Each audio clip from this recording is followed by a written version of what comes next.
आईचे तुकडे करून आणि तेच तुकडे शिजून खाणारा असा नराधम महाराष्ट्रामधील आपण पाहिला होता का?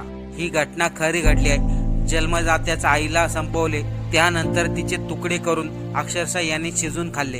परंतु ही घटना नेमकं घडली कसं काय आणि कुठे घडली होती, चला ते पाहूया. चॅनल वरती नवीन असेल तर सबस्क्राईब नक्की करा. सुनील कुचकवरी, वय वर्ष 35 असे या नराधमाचे नाव. तर गंगूबाई कुचकवरी, वय वर्ष 68 असे आईचे नाव. हे दोघेही कोल्हापूर मधील रहिवासी. सुनील हा दारूच्या आहारी गेला होता. त्याला दारूचं व्यसन जडलं होतं, त्यामुळे त्याची पत्नी आणि 2 मुलं माहेरी निघून गेले होते. आई आणि सुनील हे दोघंच त्या घरामध्ये राहत होते. आई दिवसभर कामाला जायची आणि मुलगा मात्र दिवसभर दारू प्यायचा. आईने दारूला पैसे दिले नाही म्हणून रागाच्या भरात तिने आईची हत्या केली आणि अक्षरशः त्याचे तुकडे करून ते तुकडे त्यांनी शिजून खाल्ले. ही घटना 2017 मध्ये घडली होती. कोर्टामधून त्याची शिक्षा कमी करण्याचा विचार चालू होता, परंतु काल कोर्टाने त्याला फाशीची शिक्षा सुनावली. स्वतःच्याच आई बरोबर एवढं भयंकर कृत्य करणारा नराधम सामान्य जनतेमध्ये वावरू शकत नाही, त्यामुळे त्याला फाशी